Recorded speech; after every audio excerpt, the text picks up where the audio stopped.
Hello, hello, hello, and welcome to the Drag Race for RHAPup here on RHAP. We know reality TV. I'm your host, Liana Boraas, and today we're going to be talking about episode 3 of RuPaul's Drag Race season 17, our first elimination, a design challenge, a Monopoly crossover, and so much more to get into. So first, let me welcome in our panel, who is always here to help me break everything down.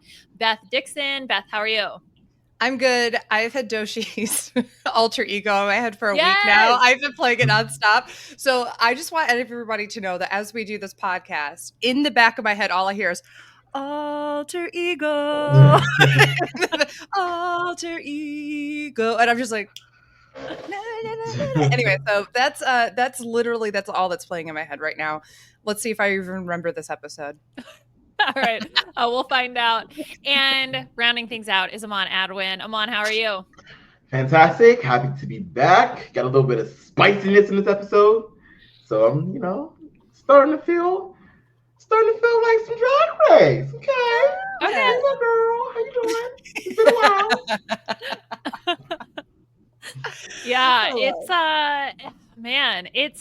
it's weird to lose our first queen, but also, I mean, it means that the season is starting, right? It's progressing, it's moving along. We're actually getting there. It was a little bit of it was a shock. Okay, if you had told me that Lucky Stars would have been the queen eliminated, I would have been shocked, especially on a design challenge. But looking at the results, I kind of wasn't surprised, Beth. Yeah. You know what, though? I will say, if this season didn't have so many strong sewing queens, because clearly this is a cast that knows their way around a sewing machine, which is like so refreshing, because normally it is like 3 queens that can't or that can sew and then nobody else can. It's so nice to have the majority of the cast do their homework, which is why I have no at all sympathy for people like Joella, but we will get into that later. I just have to say, I think Lucky Stars' runway compared to other past, people who can't sew or anything, really not that bad. But for this cast, yeah, unfortunately had to go. And honestly, I don't even know if it was the outfit as much as the makeup for me. I was like, oh no, honey, go back to your fun stuff and it'll be fine. Yeah, I was starting, there's always like at least one queen that I like start to, feel a little something for. I feel something in my lady loins, And Lucky Stars was that girl. I was like, oh, she's kind of handsome. And then she went home, and I was like, fuck. But yeah, sorry, the cough is still there. It's a little better than last time. But yeah, I was kind of surprised that she was the first first one to go, because we technically did have an elimination already. And I was very excited to see what she was going to bring to the table. And I think I listed her as one of my final four. Yeah. Yeah. So I'm surprised, but we can get into it once we get to the elimination. Right. So the challenge this week was taking fashion inspiration from Monopoly. So we get a little Hasbro crossover here. And so the way that it works is each of the queens, they go into the community chest, they pick a card. There's some shenanigans that go on. I don't know. To me, I thought it was whatever. I don't know if you guys have anything to say about the picking. Yes, I do. I don't know if it was because I sat there and it just analyzed this so much. Okay. But it wasn't like they randomly chose. It was set by production in a specific order. And I also think it's interesting because I think that most of the time when those queens line up for RuPaul to learn about mini challenges or whatever, I'm pretty sure they're kind of somewhat placed where they're supposed to be. So in the back of my head, I was sitting there going, did they try to create some kind of like Lana versus Crystal versus like whatever kind of drama? Because clearly whoever had Boardwalk was going to be the one who had $200 stolen from them most of the time. And it was just like, they clearly rigged it so that it was going to happen that particular way. Like, you know what I mean? I just kind of feel like this season so far has just felt so overly produced, like as if production is just like, forget these queens. Maybe they'll give us great confessionals, but we're just going to rig things the way we want. And listen, if you're going to rig things, make us at least question whether or not you're rigging it. I'm just sitting back and kind of being like, man, it's just even the mini challenges feel like scripted now. I was interested about that too, because I was like, because because for sure you're 100% correct in that, like, yeah, somebody put those cards down in that chest the way that they wanted things to naturally progress. But the one thing that I'm not sure about is like the placement of it, because like I don't know if they are lined up in any particular fashion, because from what we see during the episode, RuPaul comes on she didn't have hers, and then they all run to the clearly they have to hit a mark. I don't necessarily know if they're all having to hit a specific mark when they're lining up in front of Ru. So there is still, in my mind, the possibility that this is it's randomized in the way that they dropped the cards, but the cards themselves weren't randomized. So I hear you. I'm just saying mathematically, even if it wasn't like the queens that were specifically chosen to get that, they did that order so that whoever had boardwalk was probably going to get, well, you stole that from me, so therefore I steal 200 from you. Like, it was kind of scripted like that. And even like A Case You Forgot going after that too, like all of that. Like, I don't know, like if you I would have been a big it's just like they definitely scripted how they wanted that to go and just kind of filled in the queens after or something. But I would have been a bitch. I would have been villain and just stolen whoever had that $200, and they would have had nothing. Okay. What was the point of the money again? Was it just to have money? It was just money. And it definitely was part of the sponsorship from Monopoly, because even Ru was like, no, don't thank me, thank Monopoly. Yeah. But it was funny because Monopoly's handing out like $200. Yeah. It's like Monopoly has not actually changed to 2024 currency. This is like it might as well be Monopoly money. What the fuck am I going to do with $200? Yeah, really. Yeah, I know.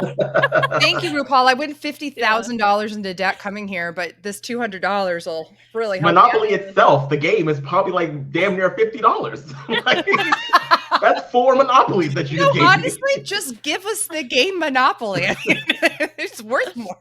Is there a Drag Race Monopoly crossover? Because you know how they do like the different kinds of, Monopoly. Okay, yeah, RuPaul's Drag Race.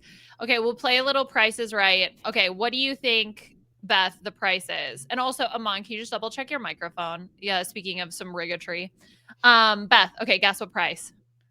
So, for how much the game is? Yes. How much? Okay, I don't know. I thought that you were gonna be like, guess what some of the properties are and how much they are. I was like, I don't know. No, I can't really read it. It's like a little too far away. But okay, how much does the game cost? Is this a fan-made game or is it mass-produced? It is on worldofwonder.com. Okay, so it's gotcha. It's official, I think. I'm gonna go ahead and say for a RuPaul's Drag Race merch item from the production company, I literally do think it would be probably like $35 or $40. Okay, Aman, what do you think? I'm sorry, I was fiddling with the mic that I missed the question. What was it? What do you think the Monopoly, RuPaul's Drag Race Monopoly, how much do you think it costs? Oh, ooh. I mean, with RuPaul's name attached, I'm gonna say $55, $49.99. Okay. This is your. By the way, everybody at home, don't bring Aman and I to the Price is Right. Apparently, because I don't know. We'll not get 2 guesses. Whatever. It's not official. But it's within $5. Aman, you overvalue Ru's name. It's only $40. Oh, okay. It was So, off it's the best, $9.99. yeah. Okay. You nailed it. But like, anyway, so if the anybody's normal interested. game is probably like $15. You know what I mean? Like $15, $20 or whatever. So the fact that RuPaul's name is just like, well, let's double that price or whatever. That's interesting. But hey, I bought my mom is a big Monopoly fan. She's also a big fan of National Lampoon's Christmas Vacation, and I bought her the National Lampoon's Monopoly game, and that shit was $30. So yeah. Okay, yeah.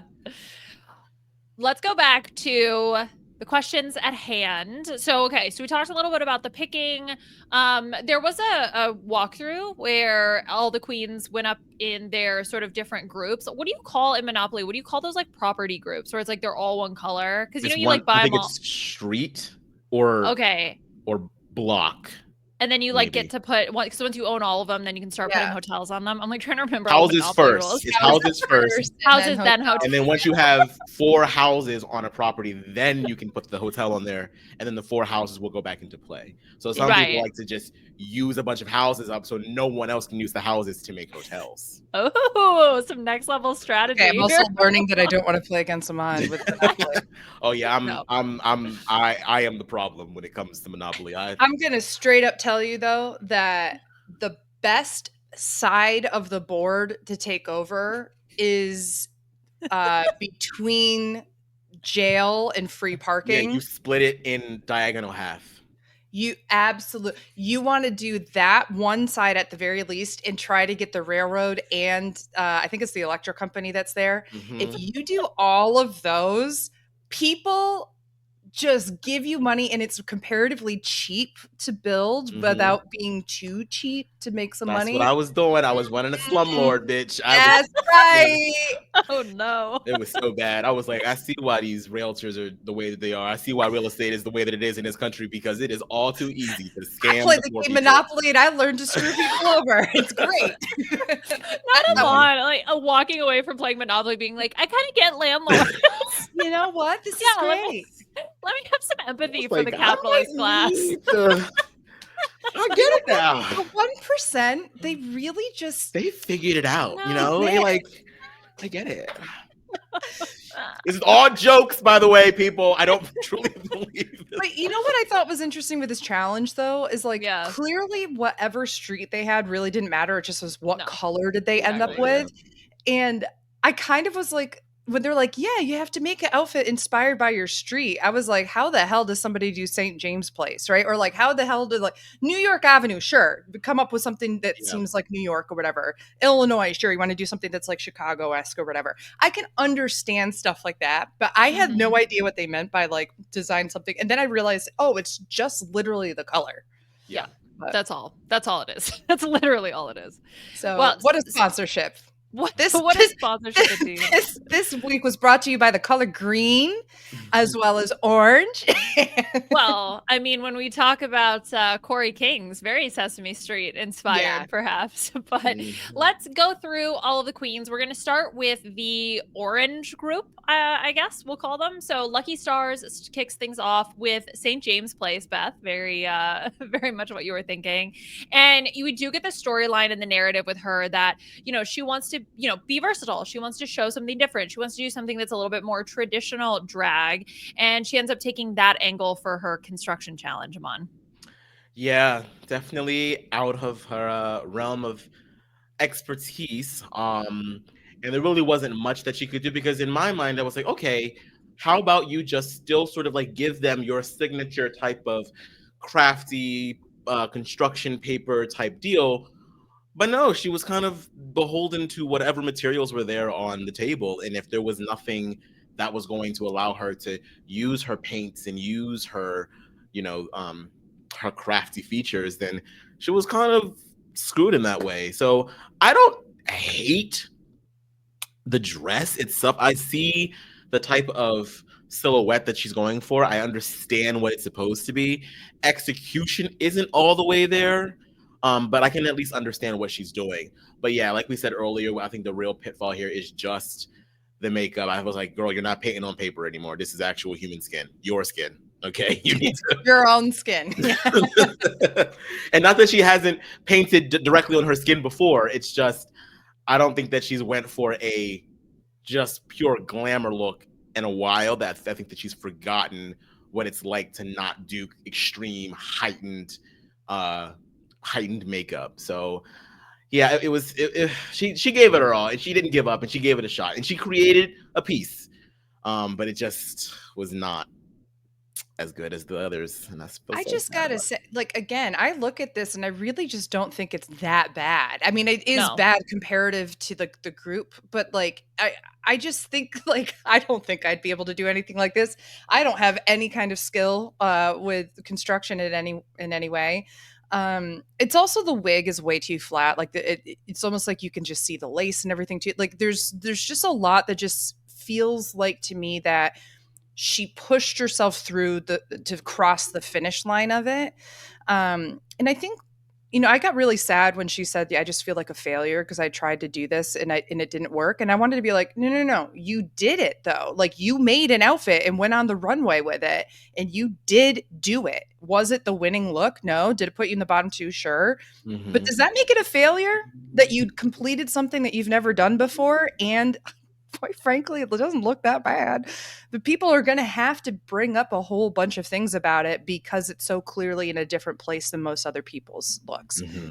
But I know, I just felt bad because I don't think that she should feel like she failed at this. I feel, if anything, that she should feel like, bitch, I went through something that I would not normally have done, and I'm better for it. But it's hard to do that in the moment. Well, and that's the thing. The narrative set up that, oh my God, Lucky Stars is in trouble, and she walked out in this. I was like, well, that's not that bad. Yeah. Then the problem was she was the first one. Then I saw everybody else's, and I was like, oh yeah, okay, she's gonna be in trouble, right? Like it is the relative comparison. Her makeup, I just want to take a big fluffy blending brush and just blend, blend, blend, blend, blend, blend, blend, blend. Because I actually, if it blended out, I actually think it's salvageable, right? And then maybe change the hair, give it a little bit more volume, something else. And then I think it's like, oh, that's actually not bad. Yeah. I wonder how much she practiced beauty looks for TV. You know what I mean? So that, because I feel like she's so bright and it's like bright, contour, no blending, it doesn't even look like she has blush or anything. So like anything else that just would have made it look a little bit more three-dimensional rather than too graphic. And then also understanding like, what do the lights from the stage that are meant for television do that's different from like a bar or whatever that maybe she's more used to or accustomed to. So I don't know how much of that she knew or practiced ahead of time, but I do think that that's a contributing factor. Yeah.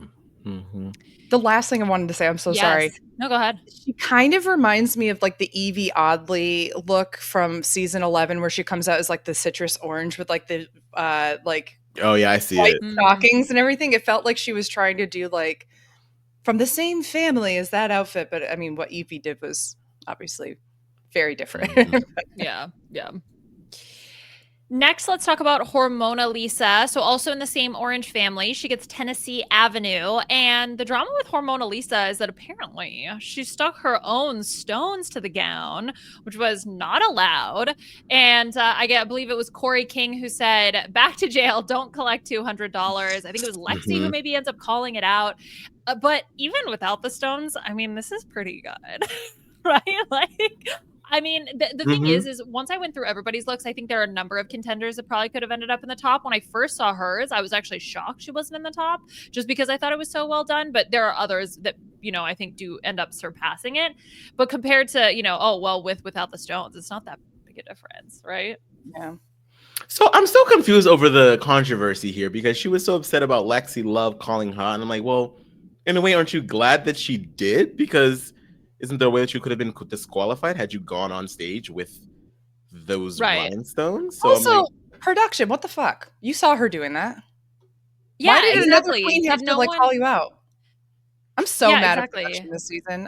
Lexi Love, I saw the tweet earlier this morning. She was like, let me set the record straight. Susie also broke the rules with Hormona, and I called both of them out. However, Hormona was the only one that brought it up once we were filming. Secondly, the stones on my fit were from the challenge table. Clock it.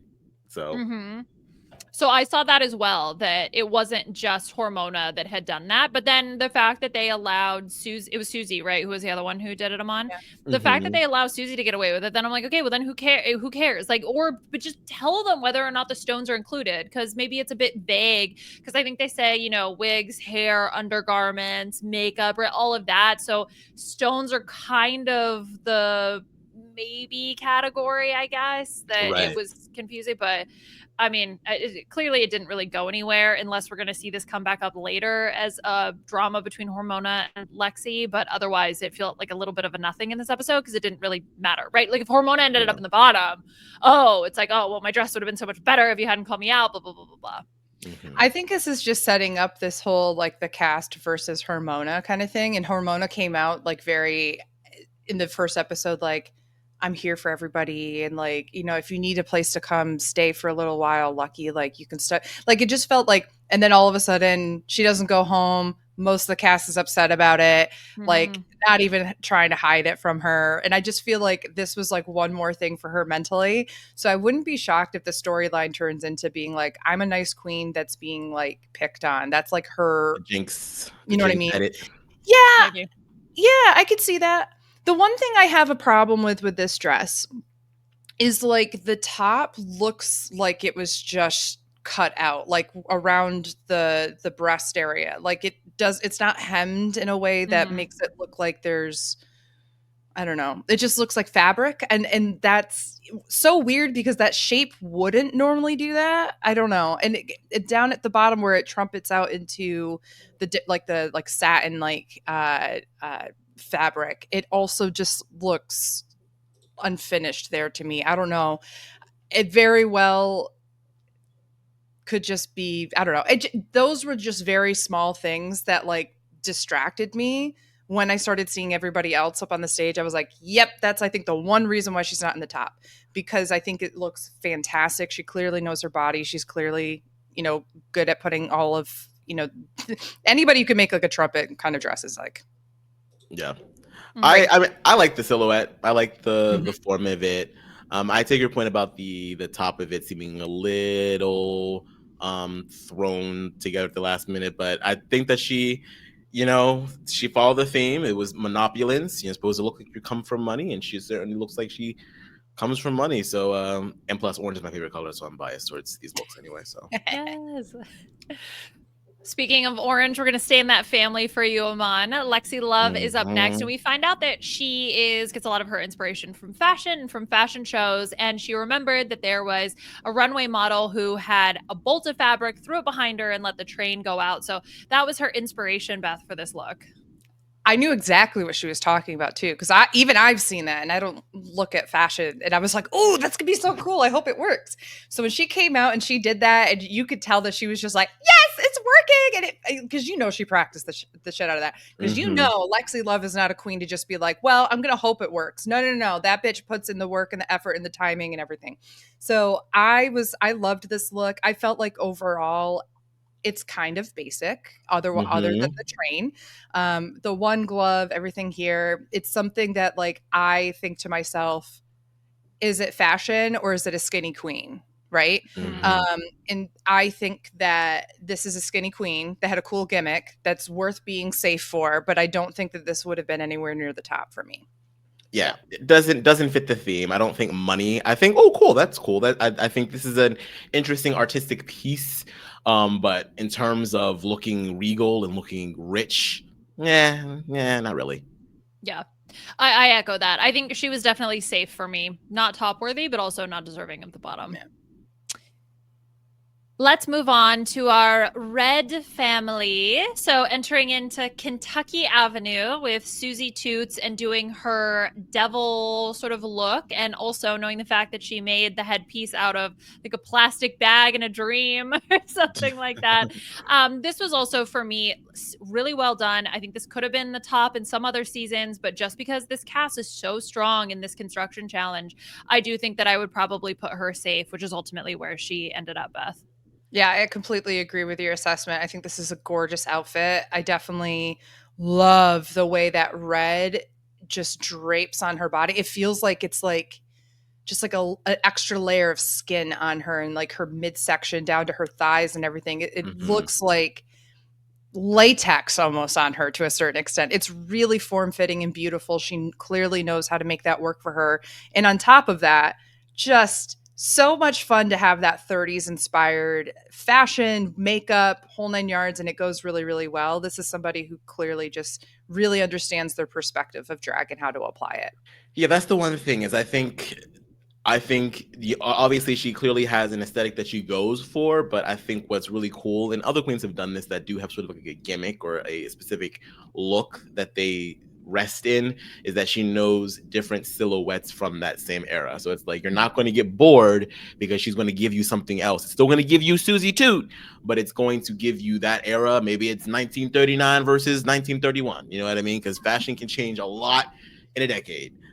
So I appreciate this a lot. I love the breast area, like the padding and everything is just very, very just like it gives me woman illusion. So I think that she really did a good job. Yes. And all of the sparkles and the jewels dripping off her body definitely fit the theme for sure. Yeah, I love the silhouette. I think it's stunning because it's subtle, but it's like very beautiful with the way that she's able to pull it off. Mhm. And I think, Aman, in that same vein, sticking with someone who, you know, we've seen Arrietty already get a little bit of criticism from Michelle for her paint with having the white sort of on her nose and the bridge of her nose. But here she tones it down and then she's able to incorporate sort of a similar energy into this look. I think also dropping the elf ears and kind of just toning that down a little bit is able to show another side of hers, plus a slightly different silhouette. This look, of course, ends up in the top. I think it's absolutely stunning, absolutely gorgeous. When she walked around the corner, especially the fan and the presentation and her fanning her own pussy, amazing. Mhm. No notes. No notes from me. She should have won, in my opinion. I was quite shocked when she did not. It felt like production shenanigans to me. It felt like, oh, Arrietty shady in the diary room. We're not going to give her the win because we want her to talk that shit on Sam Star. That's what it all felt like to me, which is fine because I'm going to eat it up regardless. But I think she definitely should have won. I thought that this just has so much going on with it. The sleeve area is wonderful. The opening around the breast is wonderful. The headpiece within itself is wonderful. Just everything. It looks expensive. It looks rich. She looks otherworldly. She still keeps some of her natural Arrietty type stuff going on, but she follows the advice because, again, Drag Race is a game, and if Michelle says switch that shit up, switch that shit up, and she did. I think that this outfit in general is just so much fun with playing with shapes and curves. I don't know why it's not discussed how hard this must have been with this fabric. I know that we hear that with Sam Star, which we'll get to in a second, but like, I think that this is really got to take somebody who has a lot of talent and vision and work ethic and all that wonderful stuff. Like, she clearly knows how to marry multiple different parts of her drag, whether it's kind of like this alien drag and high fashion and Mexican culture and like all these different aspects, and put them all together to create like this incredible Mexican otherworldly high fashion model. I think that is just so incredibly cool. And so I'm a big fan of Arrietty. I also live for how like she is somebody who owns being a bitch in the confessional and being a little catty, and I am here for that. That is, you can tell that comes from a place of confidence and just being like, I don't have time for this. I'm just going to keep moving on, or I'm going to say how it is because I got my shit to back it up. There are other girls who want to be catty but can't back that shit up yet, and clearly is coming from a place of like not having a lot of self-confidence. She's not that person where I feel like she's projecting a lack of self-confidence. Yeah. Well, that is one thing to just kind of stop down, because we've talked about this cast before about how maybe like a little bit unsure, at least that was my opinion in the first 2 episodes. But I think what I'm getting now from this cast is kind of old school bitchiness, drag Delulu, or maybe that's all just Joella and I'm just projecting it on the rest of the cast as well. But I'm kind of enjoying that there's like a little bit of cattiness, and we'll talk about it when we talk about Anya with Anya Nerve and Jewel Sparkles and all of that drama. So I'm cautiously optimistic about this season now that we've gotten a little bit more of their personalities and some of that bitchiness shining through. Because, as Aman said, I will eat that up. Yeah. With a spoon all day long. Oh, yeah. Let's do it. All right, next up, Lana Ja Rae with Illinois Avenue. Oh, Arrietty was Indiana Avenue, but again, I don't think any of this matters. The point is that they have the red color. It is red, yes. Aman, what did you think of Lana's look? It's okay. I mean, I think there's definitely there are pieces to it when you zoom in. You're like, oh, okay, that's a nice little detail. I think the trimming of it is, obviously, it took some time. I do sort of like the asymmetrical cape. I think that her hair looks fantastic, although I feel like we've seen a similar hairstyle just last week. So, she always paints very, very well. I think, no matter what, she's going to look put together as long as she's not wearing those cliffhangers. But other than that, yeah, I think, she definitely looks, I don't know if she looks rich. She looks expensive. She looks like she splurged. She doesn't look like she owns everything. You know what I mean? This looks like she went to her cousin's wedding. That was a nicer affair but not like, not even, it's not black tie clearly because she's not wearing a full length gown at that point. Like this looks like a slightly elevated cocktail dress. So I don't really get like opulence from her from this. That said, whereas my critique for Lexi was like, is this a skinny girl wearing a garment? Because that's like, I don't know. As the resident bigger girl here, that's always the lens. I'm gonna look at stuff. I do think that she's actually done a really good job of tailoring something to her body. The thing that she, just like Naomi Smalls, is like her legs are really the thing that she wants to show off. Unfortunately for her, I think that the tights or whatever she had here is just slightly distracting. I really wish she would have gone for like a natural leg. I understand that there's tucking implications to be applied here or whatever, but I feel like if she had like her natural legs hanging out there rather than kind of distracting how beautiful, like look at how beautiful and glistening and like her skin is up top.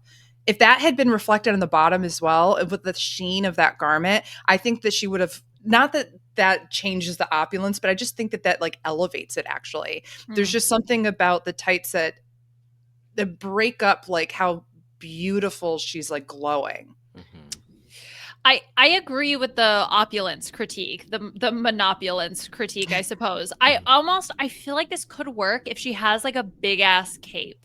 Right? Like, and then she can kind of take it off and that's a shorter look, but something that just makes it like a tad bit more rich bitch kind of energy. And also, Aman, to your point, so this was her wig last week, which is not exactly the same, but as you can tell, there's some similarities between the two. I thought she looked familiar with that on. Yeah, it might have just been like a timing thing, but we'll see. I think this was, again, safe.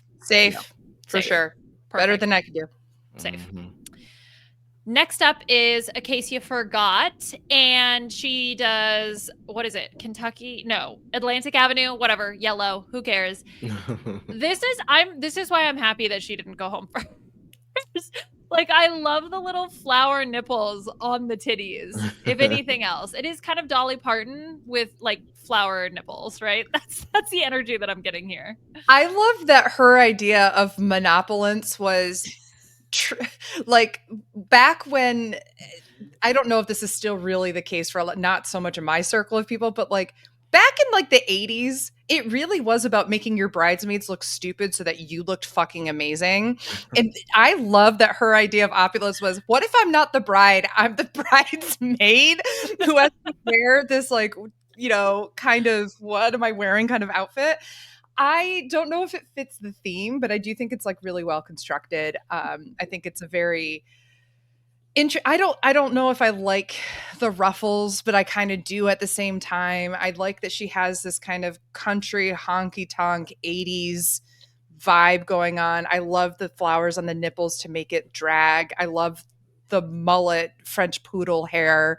I think that there's so much here that is really interesting. And if she can deliver things like this, other than just being like, I like country music, and like show us these like campier sides of her, who she is, I think she'll actually be around a lot longer than maybe we had anticipated last week. It's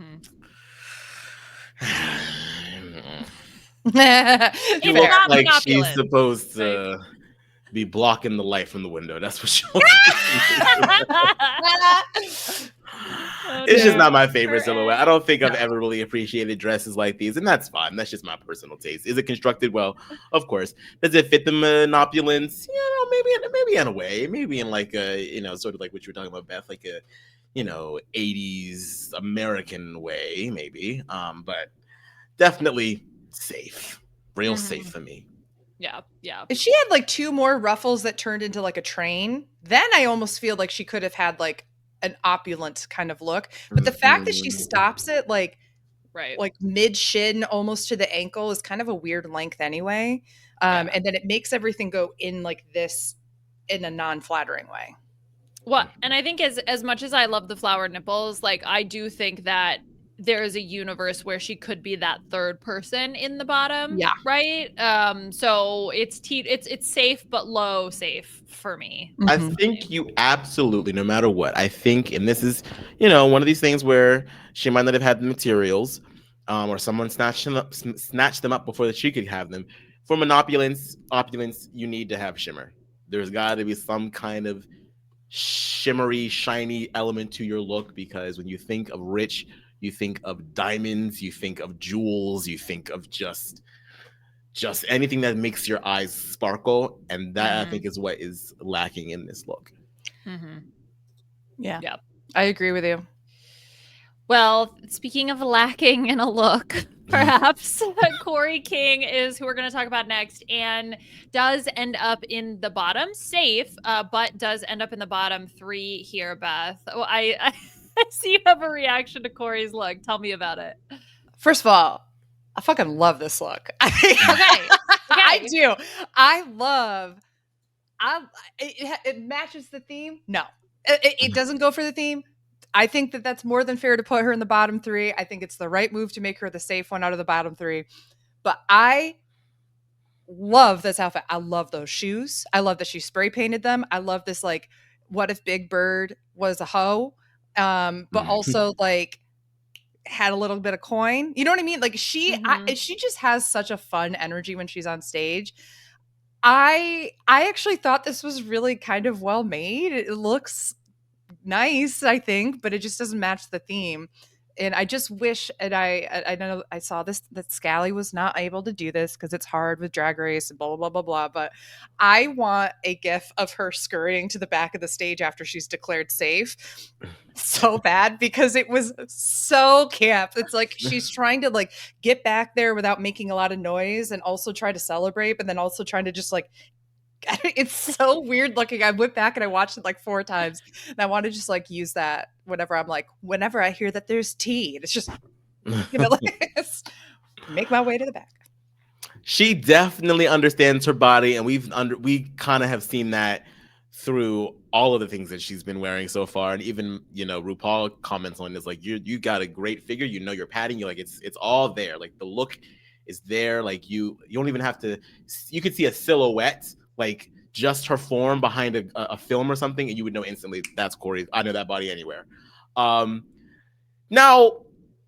so it might be a little bit contradictory to what I said before, you know, specifically in relation to some of these other looks that aren't necessarily opulent. But I think that for this one, like, I think it's like, because all of them were calling her basically Tweety whore. And I feel like this look basically was someone that started making a little bit of coin by being a whore, and this is what they believe opulence looks like. You know what I mean? This is like, not every rich bitch is going to be dressing the same, you know. If this was back in the day, like a Susie 2 time frame, she literally could be Tweety Bird, because, like, they used to call women birds. Yeah, exactly. So it's like, you know, I see it for what it is, but when it comes to that in comparison to her sisters, it's like, okay, well, the gloves are on the way, Tweety such Bird. a good touch. I don't know, like, I think she had some really good ideas and executed them well, even if it's a little bit quote unquote more basic or doesn't look like the theme. And it looks so good on, you know, those bright colors always look real good against that brown skin. It's just a juxtaposition. It's just like makes it pop. I think that's the thing, is that to me, the way that I see the judging, I don't have any major problems with the judging. I think there's sort of this argument to be made of, like, who ends up in that third bottom slot, right? That's sort of the discussion. Yeah. And so I can see why Kori King ended up there with is it fur? It's like faux fur, right? That's kind of what is chicken feathers. Could you imagine if they gave them real fur to work with? Well, first of all, second of all, why would they give a real fur this color? Well, like, okay, but for example, if these were ostrich feathers, okay, then maybe this is a different conversation, right? But I think it's because of the faux fur that kind of cheapens it a bit. But I love Aman. I love that. This is what you might think opulence looks like. I think that that's a really good description. This is what opulence is when you don't come from opulence. Yes. But it's cute. It's so cute, right? And then that's the debate. And I think probably it just didn't fit the brief, which is why it ended up in the bottom. But she ends up safe, which I do agree was the right call here. The bag is a little ugly though. The bag looks like a rolled up sleeping bag. It's also clearly kind of fallen apart. If you look at the bottom, like, you can see it pulling off. Yeah, it looks like one of those blankets that you get from, like, TJ Maxx. Yeah, it's like fluffy. It's all rolled up, and it's got the price around it. Yeah, that's exactly what it looks like. Okay, this is our last yellow queen, Lydia B. Collins, or I think in the walkthrough, Rue just dropped the Lydia Collins part and just said, "So butthole," which I'm kind of living for. I'm loving that. The butthole. Rue loves her butthole. Apparently, she said like just her friends just call her butthole, like, and like that, like I think that was like unrelated to drag. That's the way I took it, at least. Was like Yeah. she just kind of got this nickname of butthole, and like everyone started calling it. So then she incorporated that in her drag name. But I'm here for it. Well, which is interesting. Well, I'm curious if production, because sometimes, like for Alaska, for example, she had to lose part of her name because it's too, risque. So I'm curious if they made her do Lydia B. Collins when she was Lydia Butthole Collins, and then Rue is like, "Oh, I don't give an F. Like I'm calling I you don't give a butthole. butthole. I don't give a butthole." But anyway, I'm gonna call you butthole. Let's talk about this look, Beth. What did you think of Lydia Butthole Collins? So I thought this was actually, when you compare it to what we just saw with Kori with the faux fur, I thought this was how you kind of incorporate faux fur into something that is, have the rouging and all these other things going here that's a little bit more like elevated in terms of opulence or whatever. That said, I think of this more as high fashion than I do opulence. So which is why I don't think that she was in the top. I also think that her slit goes up just a little too high because we see the tucking panties. And if she had gone just a little lower and covered that up, I think it would have been great. But this is so creative and so different from anything that we've seen. We see this whole, montage of jewels rouging, but like then Lydia comes out like this. And I was like, well, I kind of wanted to see Lydia's journey of rouging here, because this is just really cool. I love the idea of rouging and playing with texture and playing with, different silhouettes and styles. I love the hat. I think that's so cool. It's like a fascinator, but if the fascinator was literally just a hat. I think it's a really neat concept, but I don't think it was strong enough to be in the top. But I do think it's really incredible that she put this together. Yeah, I agree. It looks a little too loose. And some in certain areas of it, it's kind of hard to see what's going on. And I agree. I don't think it's necessarily about looking rich. I think it's just more about the fashion element of it. So, which, a lot of rich people look like ass. So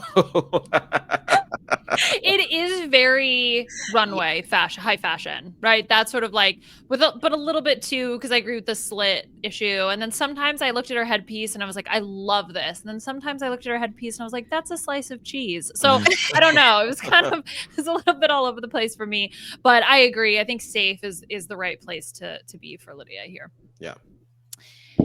Let's move on to our green girlies, Pacific Ave or Joella. Joella does end up in the bottom for a bodysuit.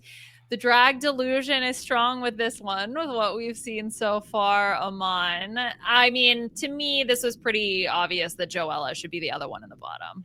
I watched a little bit of she's the most recent guest on the Roscoe's viewing party, and she talked about how she had won a look challenge over in LA at some point, and she won against a bunch of other seamstresses. So I think that that might have been one of the stepping stones on her pathward down into drag delusion. Because did she mention anything about like throwing pearls onto ice of the other contestants? She said it was back during COVID, and the assignment was that they had to make a look from household items. So I don't know how much the judges not actually being able to directly see the look may have contributed to her victory, but I digress. Girl, no, it's just a bodysuit with some blankets attached on either end, and that you didn't even steam. Yeah, I mean, it looks good on her. It's just when you're thinking about the construction that went into some of the other looks, no. Yeah. Yep. I agree. I completely agree with that. I think it's just the construction challenge, the queens did so well. I was really genuinely impressed that just by process of elimination, this ultimately has to end up in the bottom. It was obvious to me. So Joella, I lived for in the first episode, and then I was like, okay, this is kind of cool, and now I'm just kind of over her, and I hate what's basically happened was what I felt with Silky in season 11, where like I thought Silky was going to be like this like really fun, outgoing, whatever character, and like back it up, and we've seen in subsequent All-Star seasons like she could back the fuck up what she was talking about. If I had to lip sync for my motherfucking life today, bitch, I was ready. But the thing is, I don't think Silky was ready in season 11, and I don't think Joella is ready here. I think that these are people who, like, Joella just gives me this, I need to say that I'm sickening, and I need to act a certain way, and it just comes across as, like, this is what people want me to be like in order to make television, or in order to be a catty gay, or whatever the case is, and it just comes across like I'm not really getting to know Joella. I'm getting to know the mask that she's presenting. And that mask is not doing her favors, because all it's doing is like, oh, somebody else got the last word of this conversation in, and they had a point. And so rather than be like, you know what, girl, you're right. Like my wig last week was busted or whatever, blah, blah, blah. Like who was I to talk about that kind of shit when I had my own stuff going on?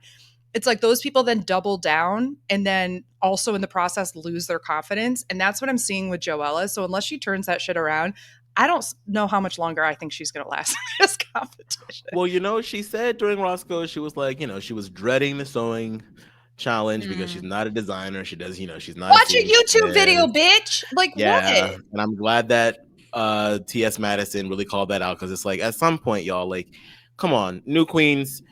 Look, like, no one is expecting you guys to become master designers and seamstresses, but you should have maybe one or two dresses that you know how to make, one or two designs that you know how to make, and that way, no matter what, you go into a sewing challenge and you're going to have an outfit. It might not always match whatever the theme of the runway is going to be, but you have an outfit, right? So that just has to be, if being on Drag Race is something that you want, then again, play the game. So her coming in and not really knowing how to get started and do anything at all is bad. Like, come on. It's entertaining me though, so I of course. I'm like, maybe don't do a tutorial. Can you please be a hot mess? Because I love that. Her makeup is stunning, and I actually really love the hair here. Me too. We got to give her props on her mug and her hair. Like all, besides last week's like wig-mageddon that people are talking about, but like I think that her beat has been incredible every single week. I agree, especially when it was her and Lucky against each other and they were both standing up there. It was like, the contrast, very opposite, very obvious. Now let's talk about Anya Nerve. There is a little bit of drama that I want to bring up with Anya Nerve, where apparently Jules said that she was going to use some trim, and then Anya used it by accident, but maybe not by accident. That happens the first day they're doing the construction, then ends up coming up on the day they walk the runway. Oh my God, I don't know what happened. I guess the editors were trying to tell us that it is Anya's fault. I don't know. I mean, that's what I got from it. Like, cause she directly asked Jules, "Are you using this?" And Jules said yes. Yeah. And Jules had like set it aside and like had it like next to the garment as she was rouging. Like you could see her putting the trim in the desired place that she put it once she was done rouging, and that rouging must have taken forever. And it was done so well too. Like it was so symmetrical and everything. I was like, that is good for you, girl. I really feel like she should have placed a little higher, in my opinion. But yeah, I mean, but Anya Nerve kind of has a bit of a point. Like, all of the materials are there for everyone to use. Is it kosher to allow people to claim certain things because it's sort of like first come, first serve? Yeah, but also at the same time, you kind of left it unattended. Like, if I didn't want anybody using my shit, I would have had my shit next to my shit. Okay, like No one's coming over here because I know if you directly take this off my garment, that's an issue. Yeah. But if it's just sort of like, laying about, reality TV rules, okay, baby, it's like, what's going to maximize the drama here? And what's going to maximize the drama is me walking on over and snatching that shit off that table. And you just being, oh, well. Oh, 1,000%. I kind of wonder too, so I kind of was team Anya Nerve on this one, where I was like, if it were a traditional, hey, everybody go grab your shit and that's all you have, and you have to ask people to use their stuff, great. But the fact that they were basically like, anybody can use stuff as long as it's your same color, kind of like changes the rules a little bit. Now, I do agree with Jules that she had it right next to her shit. So like, it's not like on the community table of like property. But I also kind of like, I think Anya Nerve gets into the top because of the trim. Because if you take the trimming away, it is just a basic gown, like she said. I don't think she gets into the top. So I just was living because I was looking at this being like, bitch, that trim did get her above Jules in the challenge. And I was like, you know what? All's fair in love and drag race. And you gotta do what you gotta do. You can. In the game of Survivor, being cutthroat is blindsiding the bitch. In the game of Drag Race, being cutthroat is ripping that shit to shreds like it's like the stepsisters versus Cinderella. It's like, bitch, give me those pearls. That's my shit. I loved RuPaul saying something about Mary J. Blige, when she came down the runway and being like, this is Mary J. Blige or whatever. All I could think of is like, if Mary J. Blige played the wizard in The Wizard of Oz, this is what she'd look like, and it'd be awesome. So I was like totally here for it. Yeah, very Emerald. Emerald City, baby. Yes, that's exactly what I was gonna say. Very Emerald City. Well, I think it was also interesting that, and Beth, you mentioned this as well last week, that I think it was Anya who then calls out Jules for her droopy crotch in last week's episode. So it was very fun to have all that drama starting. So I am intrigued for how this season will go. If we'll get some more cattiness. Honestly, that's why I was on your nerve side, because she mentioned the droopy crotch. I know. You're like, I feel hurt. I feel safe. Validation. Yes. Well, speaking of Jules Sparkles, she comes out in this little number, Pennsylvania Avenue, again on the green side. I'm curious if speaking of the trim, right? Where else would she have put the trim if she had more, right? That's like my question, because she has the one sort of going down the center. And I'm like, okay, or did you have enough? Or were you just mad that Anya used some of it and you just wanted maybe more of it? I mean, look, I thought this was actually very gorgeous and very difficult to make. I do think there's an argument that you can to actually put Jules in the top because of how difficult this may have been. I do think it gives opulence. And it's still, exactly. Like I didn't feel like it was missing anything when I initially looked at it. Now, if she had it may have elevated it a little bit more if she had more trim, but still, this is stunning. I don't know if I like the black shoe with it. I don't like the black shoe. Yeah. Yeah. Okay. I can see that. I feel like maybe she puts the trim on the shoe or I don't know. But I agree with you. Like when she came out, I was like, I actually think the trim would have been too much. I feel like there's so much happening that you want the focus to be on the rouging and the studding and like that. And like I both like and dislike that the center line is kind of curved, because I like that it adds to the curved element, but I also feel like it looks like I didn't make it straight because I was under a time crunch. Well, I think the problem, it's while she walks, right? So I think it is straight, but then when she walks, it has to move as a consequence of the fabric moving, which is why it looks a little wonky. But no, I totally understand what you're saying. Also, the boots are two different sizes. Which, like, fair, because that's what most women have. But still. Maybe she was going to use the trim where we see the studding. Maybe it was supposed to be like trim stud, trim stud. Yeah. Or maybe in the scarf a little bit, maybe a little bit more on the gloves. Who knows? But when she came around the corner, I was like, oh, I love this. I still, I didn't give a damn about that trim. Like, you don't need that trim, girl. Like, you can be trimless. Some of us don't have trim. Okay. Okay, let's move to Sam Starr, who ultimately ends up winning with, sorry, it's not blue, it's cerulean. Okay, let's be clear here. I mean, this is stunning, right? Like, we can all agree this is gorgeous. It's gorgeous. I still feel like I liked Arrietty's better. But it's giving you like old Southern money. It's giving you racist money. No, but like plantation owner money. legitimately though, I feel so bad because clearly Sam is like very creative and talented and has not given me any indication that she's like in any way a horrible person. Oh no, I don't think so at But all. she comes across in like this kind of outfit, this like Southern Belle kind of Bless drag. your Like heart. I was like, she is the villain in like most of these like, you know, the rich blonde girl, like Hairspray. Like she's like the blonde girl that's like, you know, racist. Like I forgot, like, you know what I mean? Yeah, Like, I know. It's a stereotype. It's a stereotype, right? Yeah, That it's plus a the accent. stereotype. Yeah. And but it's also just like, look at how beautiful that smile and everything is. Like all of that is very Southern coded, in which we know she is, and she's going to take a lot of inspiration from that, and that's great.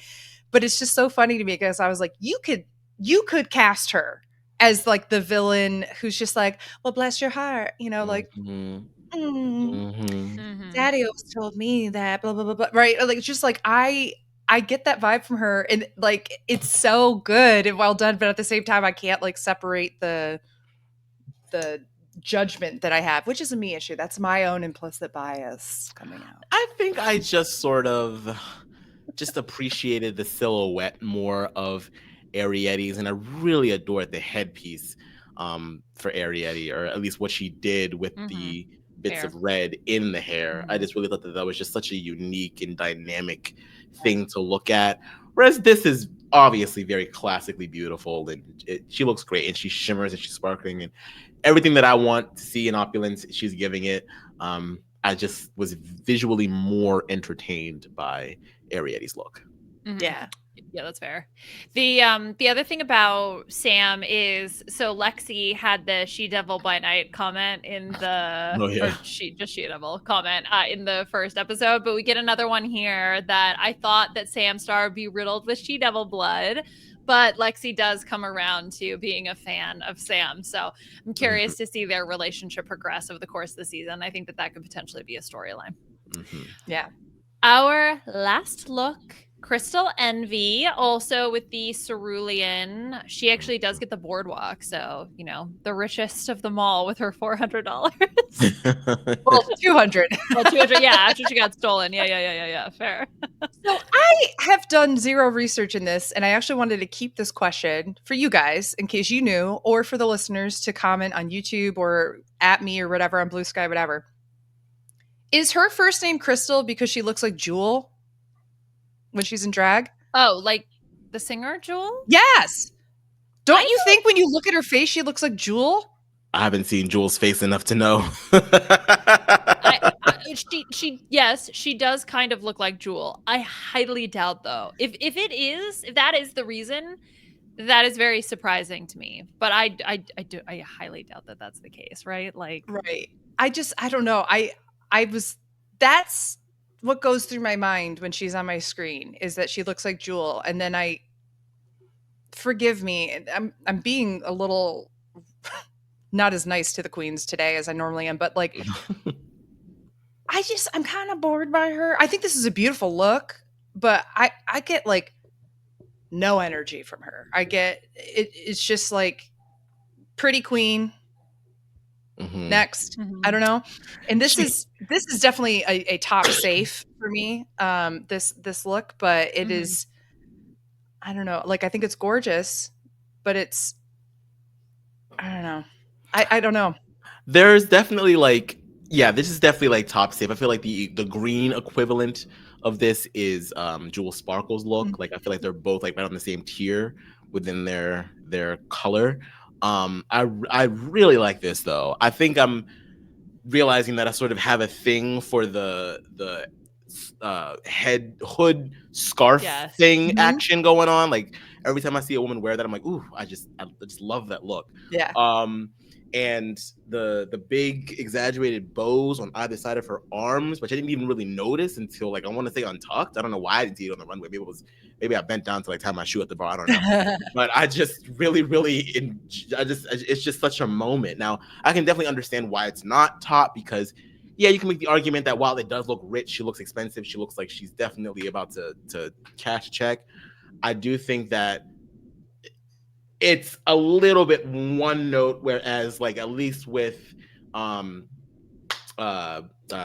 Stars, there was like difference in mediums there, difference in textures, and while Arrietty's is also all of one texture or one fabric, just the dimensions of it are a little bit more exaggerated and just eye-popping to look at.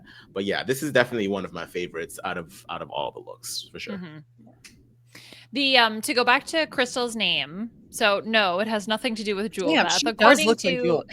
According to RuPaul's Drag Race wiki, Crystal is a play on words of her real name, Chris, as well as a reference to her love of shiny things. So that's where the crystal part comes from.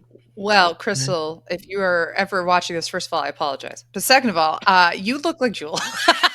You should tell people that. What's she supposed to do with that? Just walk up to people and be like, hey, I look like Jewel. And then go, my head's small, I know. Yeah, she's got that intuition for sure. Okay. That does it for all of the looks. So we have a lip sync to talk about. Lucky Stars versus Joella. I think that Lucky Stars didn't know the words in certain places. Yeah, no, that's exactly what happened. Okay. I don't think she knew the words, period, but was pretty good at faking it.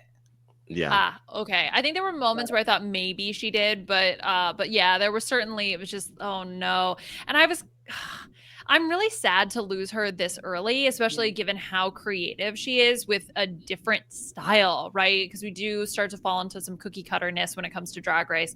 So it was really devastating to have her go so early. But at the same time, I also can't really argue with the results, because I think both the combination of the look definitely landed her on the bottom, and then the lip sync. I mean, you just, unless it would feel rigged, right? I think, right. And then I would be complaining about that. Yeah, they sent Joella home. So you have to know the words. You just have to, if you want any chance of staying, even if there is a situation where you probably should go home based on the challenge. If you can, give your chance to save yourself. Like give RuPaul and a chance to keep you. Yeah. It's like the whole thing with Valentina. Like. Mm-hmm. She wanted to keep you. Yeah, exactly. You didn't have to do a lot in that lip sync to keep you. And all you needed to do was literally know the words. You could have just sat there and lip synced them with no emotion at RuPaul. You've been like, you know what? Sorry, other person, you're gone. Mm-hmm. Yeah. But yeah. All right. Sorry, we do, I guess, have the chocolate, but not chocolate, whatever the lever pulley mechanism is, or whatever it is. Thank you. But unfortunately, whatever number Lucky Stars picked doesn't matter. Michelle in the bathing suit does not drop. Could you imagine if she dropped for a second week in a row and the queens would have been like, are you fucking kidding me? No. Production, no. We know it's rigged. We know it's rigged. Come on, let's be real. Well, I guess, maybe not speaking of rigatry, but the Rada Queen results, we got to see those. Do you guys remember? They didn't get to see the results last time, right? Or did they? I don't think so. Okay, I didn't think so either. How did you feel about the results being exposed, and were there any sort of major takeaways? I thought it was kind of fun, but then ended up a little bit of a nothing burger. But I'm curious if maybe in the next couple of weeks we're gonna see some drama come from this. I don't know. Yeah, I think so. A few of the queens were so sort of open, they were open about what they were going to do or how they felt. Mm-hmm. I mean, and Joella even talked about this at Roscoe. She was like, well, I mean, when he threw that book down, I was like, okay, so I already told you. So yeah, what do you want from me? So I think there were a few surprises on some of the queens' faces, and I think it could lead to something, but it felt very much like, I don't know, maybe with Kori King being the one to sort of facilitate the turning of the pages, it all sort of felt a little, all right, guys, we're all going to be okay after this, right? You know, we might have a little fun, but it's going to be okay. And I'm like, no, I want somebody to snatch the book and be like, oh, okay. Like, I wanted that, but it wasn't giving that. So. The thing they were most upset about was like the Arrietty and Lana alliance. And I was like, I'm team strategy here, guys. Like, just because y'all weren't smart enough to think about it, like, come on. Yeah. Not mad at it. Nope. Next week, the queens are going to be back doing commercials inspired by iconic Drag Race moments. Maybe we will get the Silky. If I was ready to lip sync, if I had to lip sync, I was a motherfucking ready to do so. Maybe we'll get that. Very curious to see exactly what this whole thing entails, Beth. I have been wanting this challenge since season 5, when they did the Untucked ones. This, in my opinion, should be something that comes up. Like, they do the every 4 years, they're going to do a political campaign of some sort, very about voting and all that kind of stuff on Drag Race. I feel like this should be something that's done like every 4 or 5 years, or it should be a staple like on an all-star season. Like this kind of thing where Drag Race is already so self-referential. Why not make a challenge when clearly everybody who's being cast nowadays grew up watching this to inform their drag? So this is just such a great way to go over the top with it. People know the references, people know all these other things, whereas they might not know the reference to whatever musical they're spoofing or whatever movie they're spoofing or whatever RuPaul's ancient but important references are. You know? Fair, yeah. Nice. Thank you. I'm nothing if not a little political. They're ancient, but important. But important. Let's not forget they're important. No, I love it. Okay, well, we'll be back to figure out exactly what they have in store for us next week. Have another queen go home, theoretically, with no dunking shenanigans, perhaps. We'll see who it is. That does it for us. Anything that y'all want to plug? Aman, what do you got?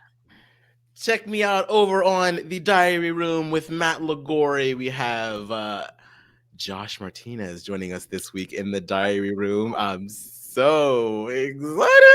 So you can have to talk about Josh Martinez. Oh my God. Listen. Josh comes up on Josh's guest appearance. This is so funny. And you can check me out over at the Purple Pants podcast. I actually got 2 servings of some casual tea with Bryce this week as we cover the whole Wendy Williams shenanigan fiasco type deal. So yeah, check me out at both of those platforms. All right, Beth, what about you? You can catch me here doing Drag Race, and you can follow me at AugustaWind11 on Instagram or at Beth-Dixon on Blue Sky. Great. And you can follow me at Liana Ism on Blue Sky. Big plug for the Puya and Liana Lounge. Our 2nd episode is out, so you can catch that on YouTube or in the Puya and Liana Lounge feed. Go to puyaandliana.com. That's your one-stop shop for all the links, how you can add it. Every little bit is super helpful. We got a big outpouring after the 1st episode of support, and so we're hoping to carry that, continue that momentum as we just talk about nonsense. So highly recommend you check it out.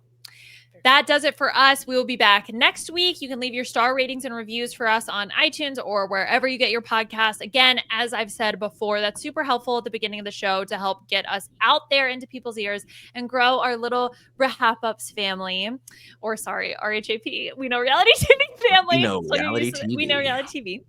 And thank you to the whole RHAP team for all their help behind the scenes, getting this podcast out into your ears and eyes. We'll talk to y'all soon. Bye.